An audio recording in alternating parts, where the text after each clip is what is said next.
and then it'll stay in the formulary for that. I expected over the next couple of years we're going to need to be nimble as far as the formulary goes. My bet is we'll have some drug shortages to take on, but that'll just, I don't know. It's not our biggest challenge in the world. Waveform and tylocapnography has been required for endotracheal intubation for quite some time now. They added it for supraglottic airways, which just makes sense. And they removed the viral filter for now. The one thing that I do need you guys to definitely be aware of is that the state legislature approved blood products for transfusion by ground services. This is new and it's big and it's not going to happen right this minute. Obviously, we're going to need a lot of coordination for this.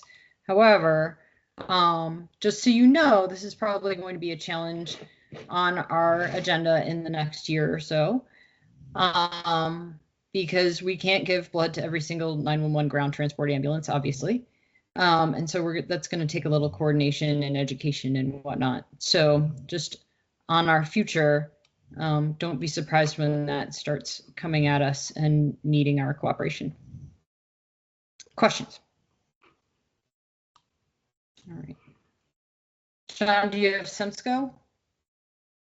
Not a whole lot that really pertains to the REMAC, other than also BLS iGels are going to go into the protocols as a REMAC approved adjunct with capnography as well for the BLS.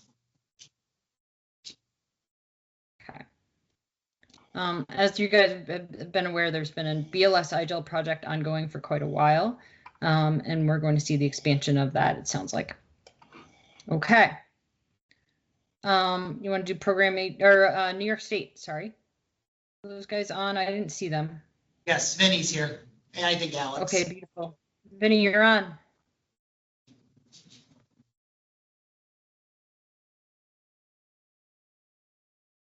Maybe. Good afternoon, everyone. Just a couple of things from the state. Just for agency medical directors, we do have some new policy statements regarding education requirements that were passed through the regulation changes that occurred in July.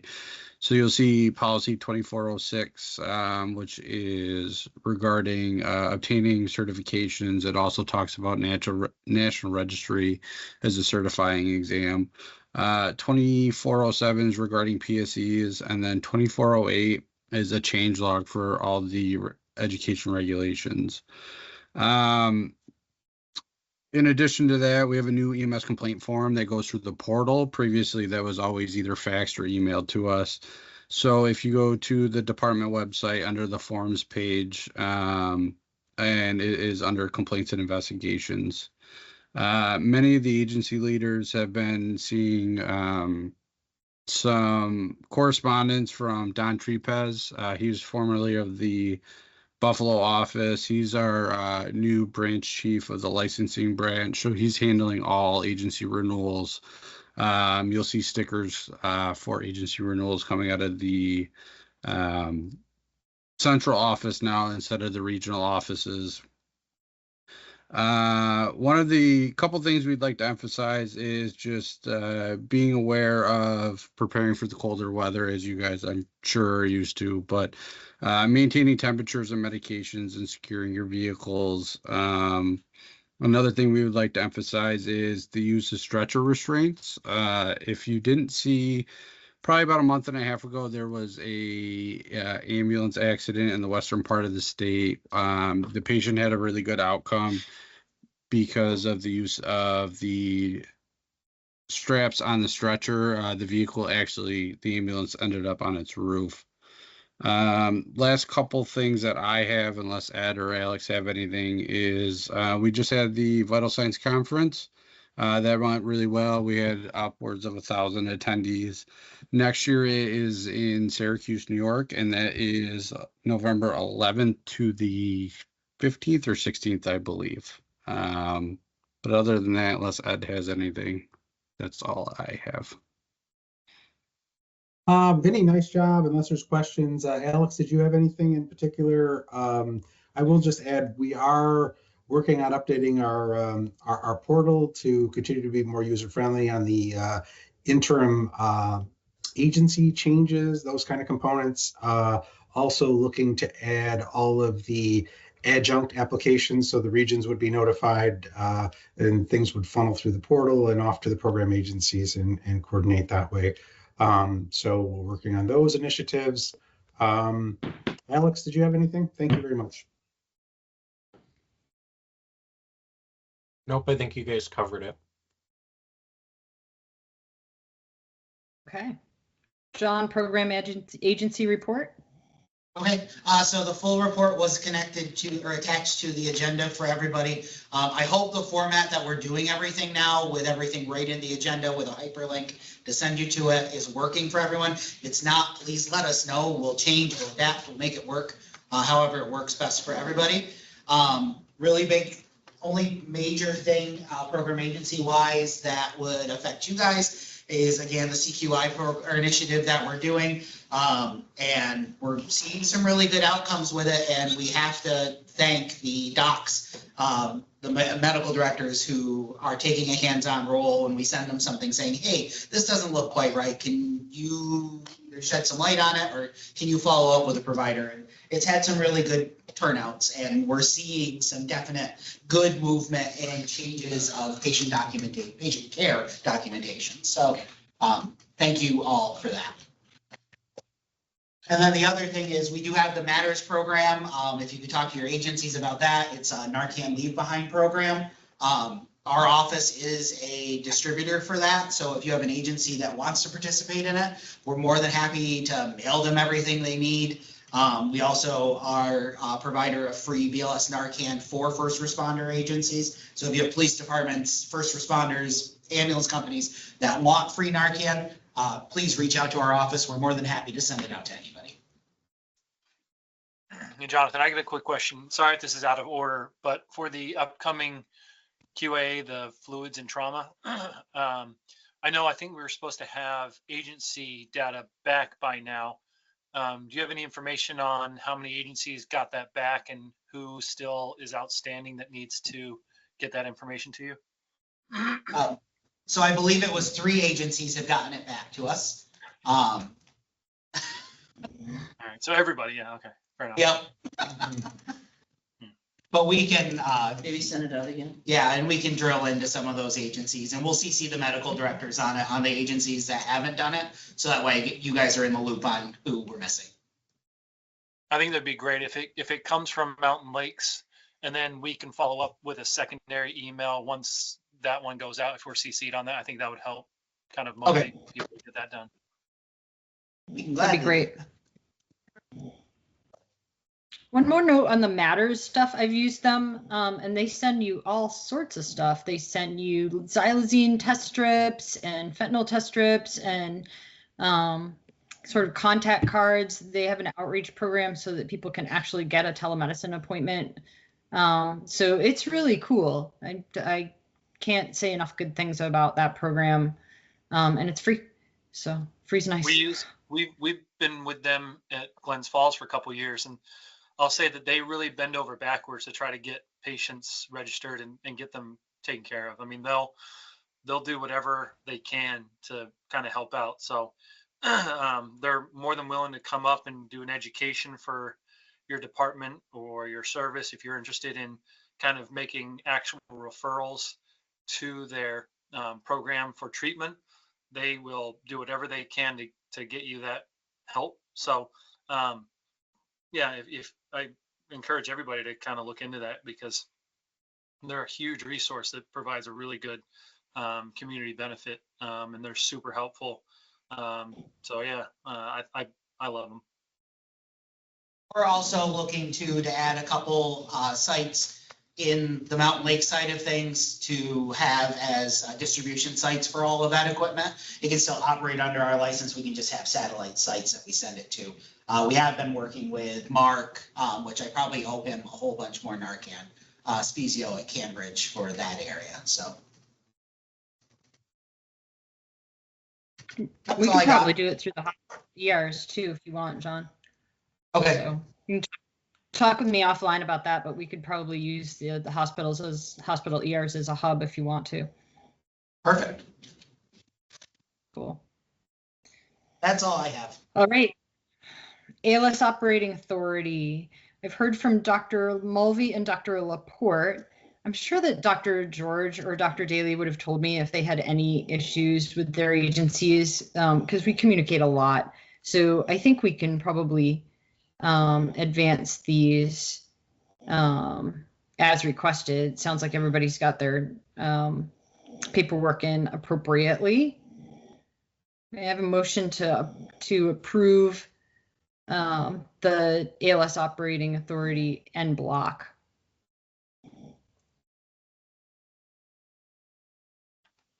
Motion to approve.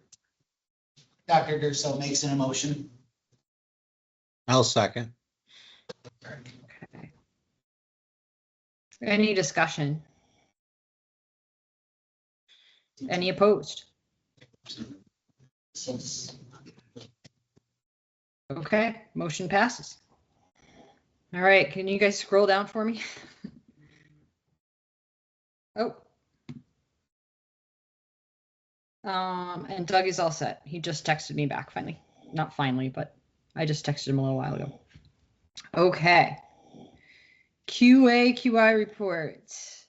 Let's start with, is Scott Harwood on? I don't see him on. Hi, Tiff. Yeah, Harwood. I am on. Hey. How are you? Hi. Good. Good. Yeah, we don't, at LSN, we don't have a current QA/QI update, but we will be working on the group and working with you a little bit more on that, Tiff. I don't know if you've met with any of your agencies. I personally hand do the QA for my agencies, but they, I also want them to continue as part of the LSI group. So we can talk about that offline, but my expectation is that they keep doing what they're doing, and then I add on to that. Thanks. I think that it's waiting on me to schedule a meeting, so I will be doing that. Okay, Thanks. great. Thanks a lot. Thank you. Storm, Clinton County. So we have not done anything all summer. So we just had a meeting of advisory and QI, which we've combined. So the first half of the meeting is QI, the second half of the meeting is advisory to kind of streamline it because the same people come to both meetings. So we are reorganizing and trying to get back on track, working on bylaws to get us back into where we need to be. So hopefully by December, because we meet at our next meeting is December, we should be ready to go. Fantastic. And let's just make sure that everybody gets going on the IV fluid project across all of these QA groups. Hopefully we can launch that and discuss it and move on to something else. Okay. ECH, Patty, I saw you there. Yeah, we were supposed to have a meeting last night. That did not happen. We are actively doing QA/QI. We will reschedule last night's meetings. Nothing really seems to be falling out, and we do have the IV fluid thing on our radar. Awesome. Tom, Glens Falls.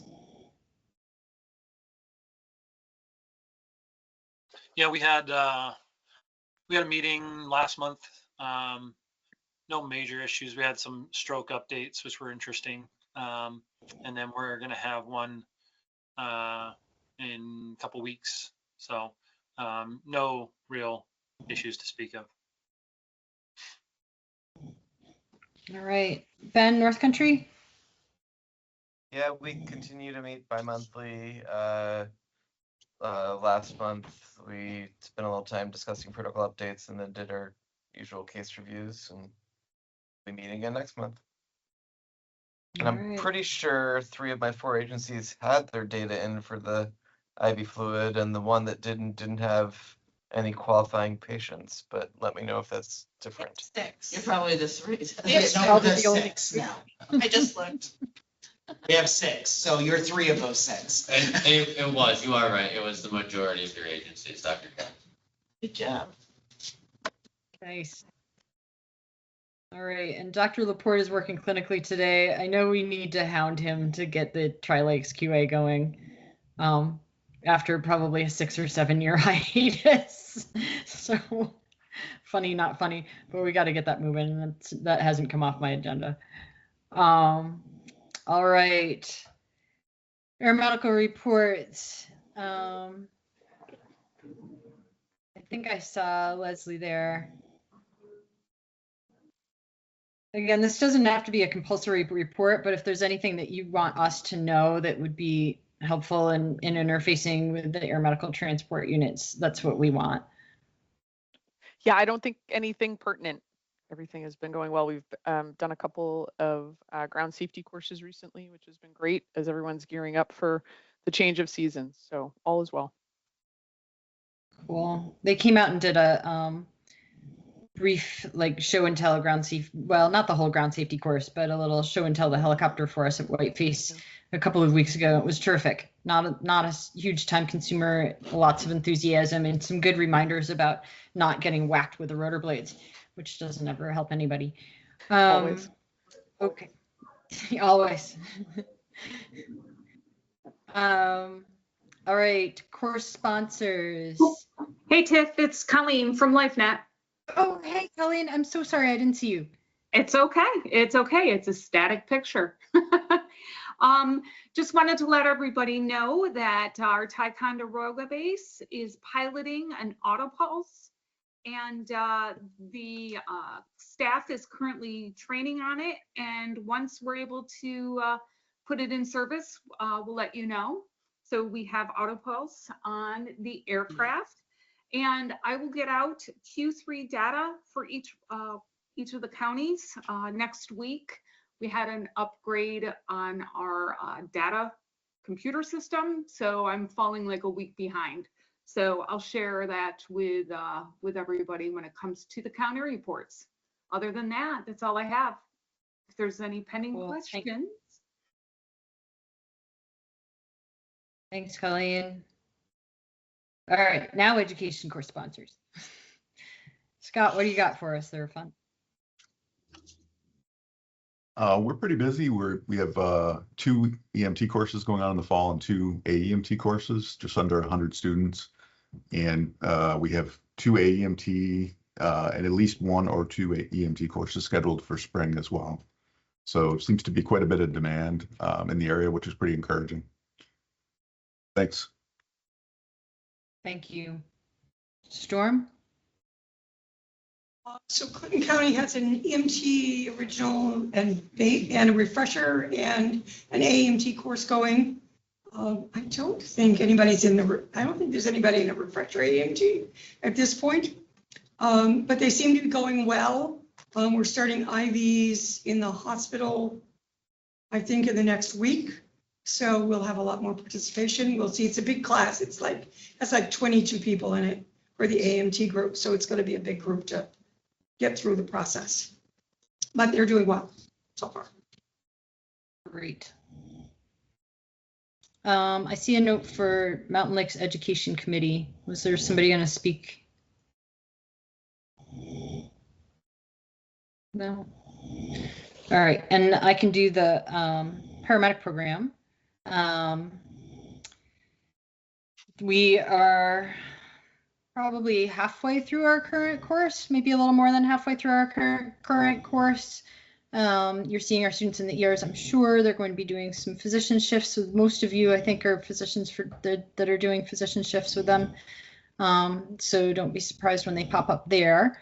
And then our new course is starting in January. We're going to do an annual course from now on, which is new. We used to cycle every 18 months. So this is exciting.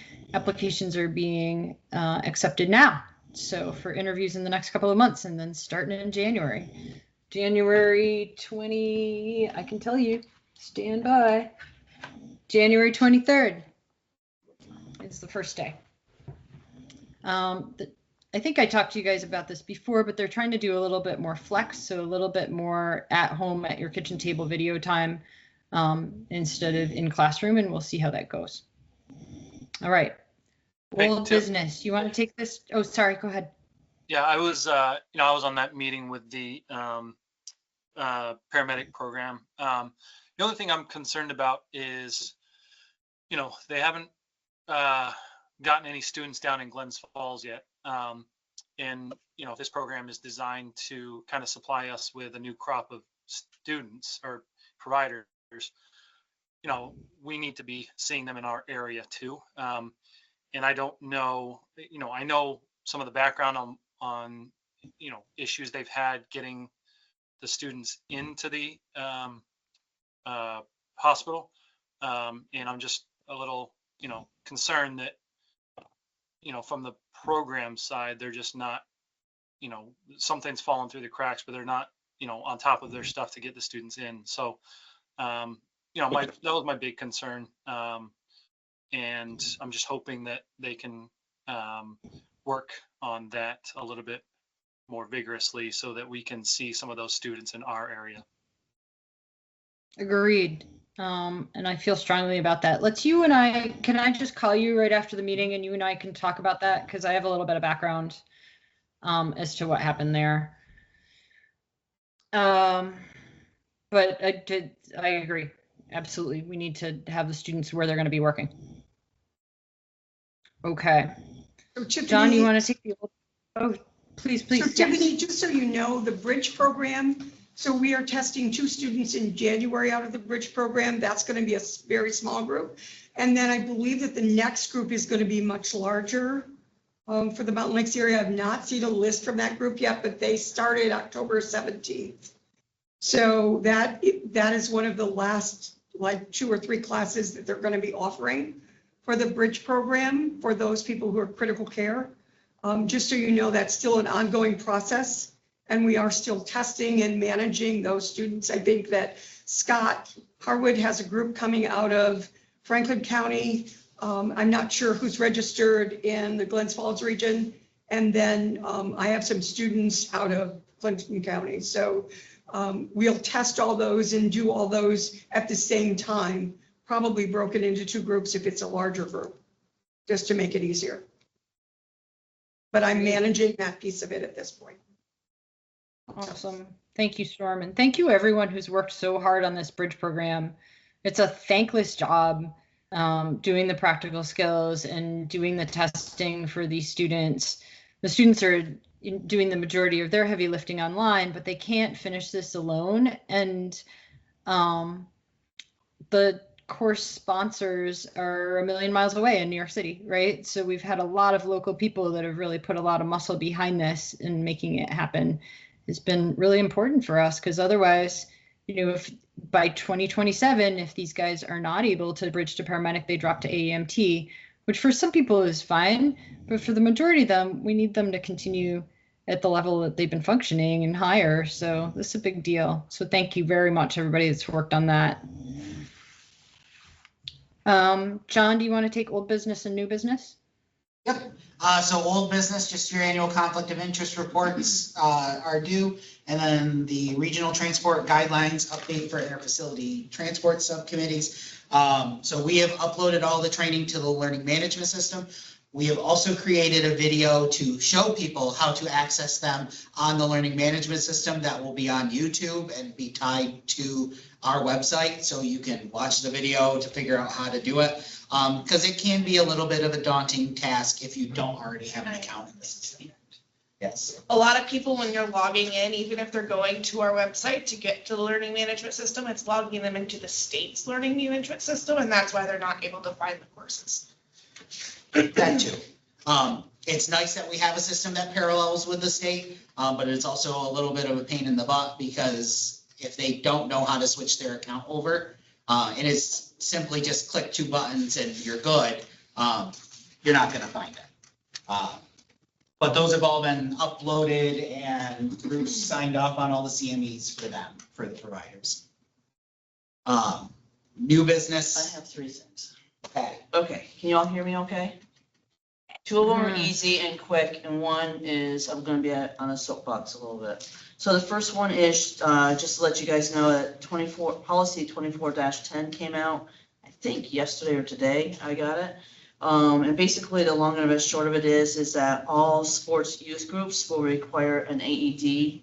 When I think it's more than 5 teams participating in an organized event, which also may mean, an increase in, because it does also require somebody to be able to operate it.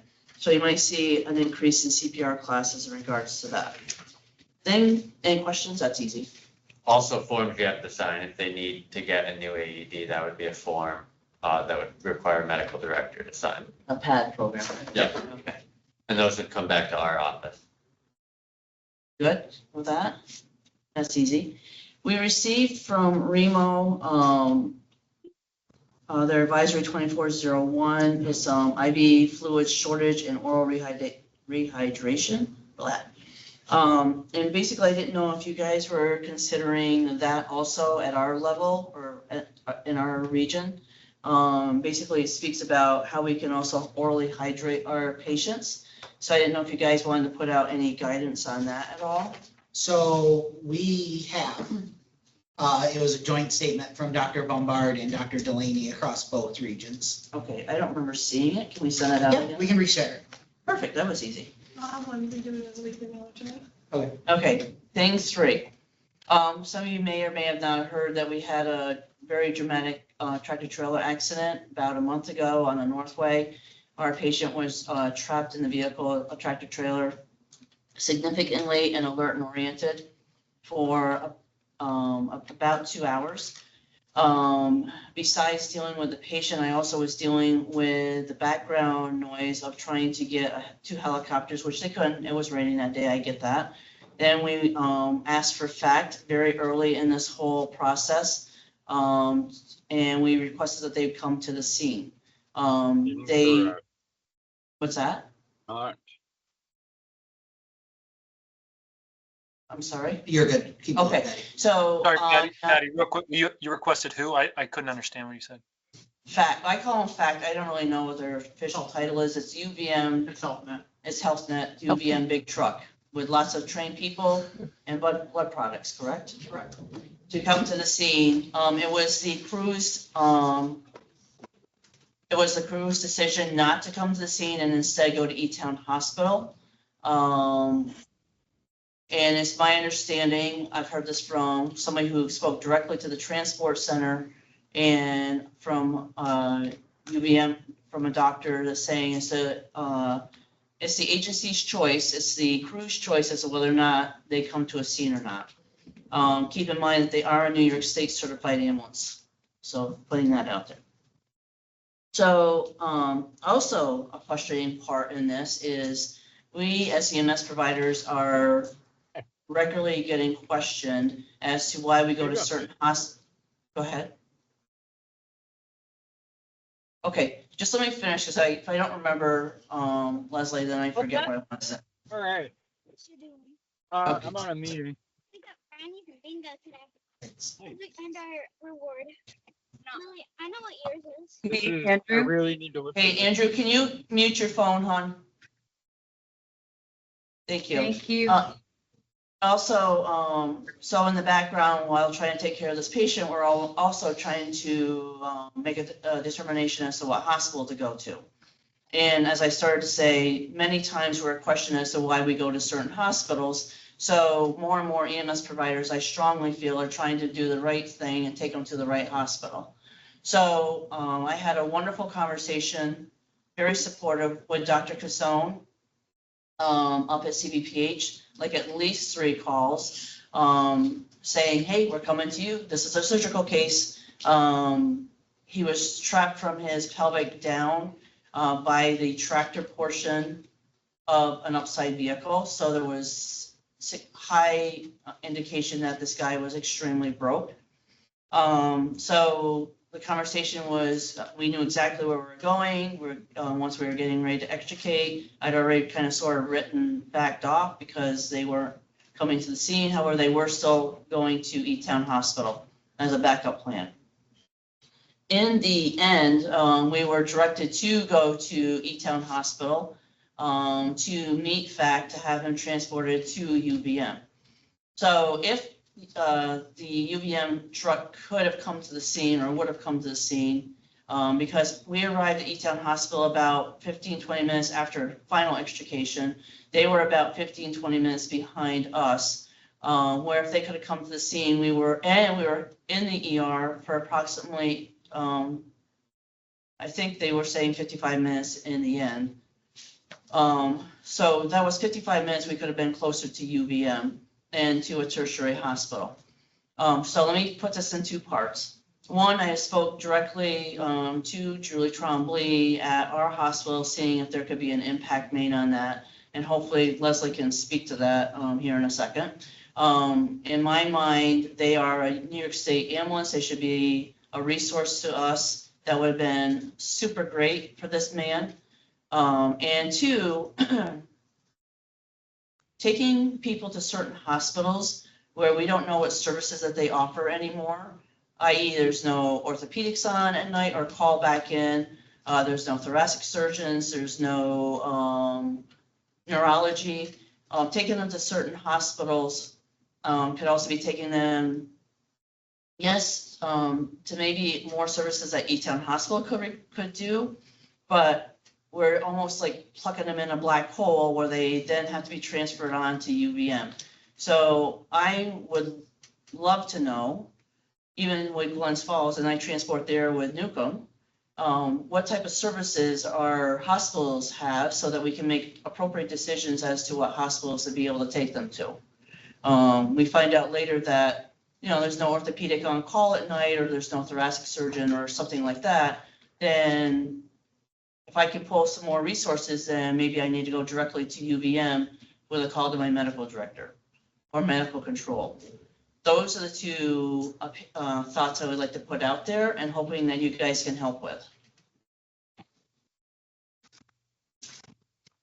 Leslie. Thanks. Yeah, specific to that call, because there was follow-up with the crew that they would have come to the scene. They knew they were going to go right by it on the way to E-Town. And I think sometimes this is where communication doesn't always get to the right places, and trying to navigate all those pieces while you're on a really complex scene. I think, they are at least an hour and a half away at the time of request. And so some of their responses that we'll meet you at E-Town is because they assumed you wouldn't still be on the scene at that time, but they would have stopped had you still been on the scene when they went through. So how can we open that communications up so we would have known that? Yeah, I mean, I can do some follow-up with who, were you communicating with the UVM comm center or the transfer center? I don't know who was doing the communication. I know this was in the middle of the night. We were speaking, E-Town Hospital was helping to arrange this. Yeah, so I'll do some digging and some follow-up and make sure that information would, get there. I think they also would want to be cautious not to guide you to make a decision that would prevent that patient getting to care in the meantime. I know I agree with you. We want to get folks headed to where they need to go first, but if they need to stop in an outlying hospital first as well, sometimes that does occur. Okay, and you'll relay back to us, follow up with how we can, there should be some mechanism, and maybe it's a transfer center, as to how we coordinate, appropriate transport or appropriate link ups. It was a little frustrating because not only that, the next day they got a link up with, the next day, a bad car accident on the bridge road. And that was like a little bit of a kick in the gut when they could link up with those guys and they only went to E-Town Hospital for us. So if we can have they met, I know they met in like Ferrisburg in Vermont. And there were some other pieces around that one too. I think we can certainly, I can circle back and make sure that we can improve the communication around that. I think again, the response that we'll meet them at E-Town was the assumption is that we are at least an hour and a half, if not 2 hours away, and that you would be at a local hospital by the time we would get there. Okay, I'd appreciate that. I wish the end result is, I want there to be a clear pathway, a clear algorithm for how do we call for the FACT ambulance if we need them. Because more and more, if we need to go to UVM with the permission of our medical control, then I want there to be a mechanism for being able to activate the truck. Please. Yeah, I mean, that is, so any, the request is always through the UVM Comm Center. That's the right pathway if it is, a pre-hospital situation versus if it's an inter-facility, that's through the Network Transfer Center. Which we don't know about as EMS providers. But the UVM Comm Center is your one stop. They can help assist in those pieces, but if it is an inter-facility transfer, then it does require accepting. Thank you. Mm-hmm. Now, as far as the hospital services, so that we're transporting to the appropriate facilities, Tiff? So I did a little spreadsheet for the FISU games, which I'm sure you saw. Yeah. That was like not that long ago. And I am happy to update that and send it back out. That would be an easy lift. Thank you. Absolutely. No, I'm happy to. I'm really excited that people are starting to think in these terms. Like some of us have forever, lots of our providers have forever, like really knowing what the capabilities of your local hospitals are is a huge, it's a huge tool in patient care, right? And some of our providers are up to date on this all the time. Some of them are not. And then we, of course, at the hospitals play the shell game on you, right? Where these things change. So I'm excited that you're interested. I'm excited that lots of our providers are interested. So yeah, easy peasy for me to update that and get that back out to you. Thank you. You're welcome.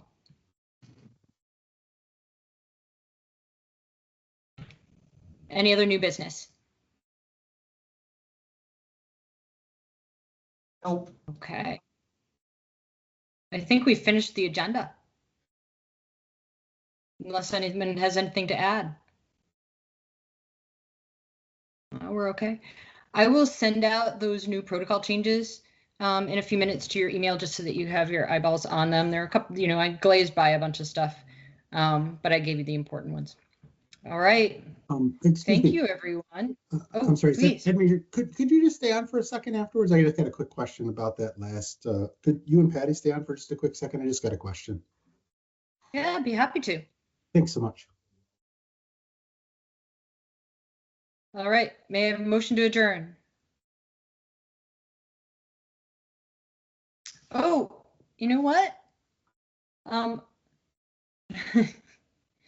We have a. Oh, it has to go through the REMSCO first. Sorry. Someone just texted me something that was supposed to go on the agenda, but I think it has to go to the REMSCO agenda, not us. So just kidding. That was an emergency little panic attack there. Okay. Did we get a second? My apologies. My eyes came off the screen there for a second. We did, but I don't know who. Could we have a second? Dr. Durso seconded. Beautiful. All right. Thanks, everyone. Meeting adjourned.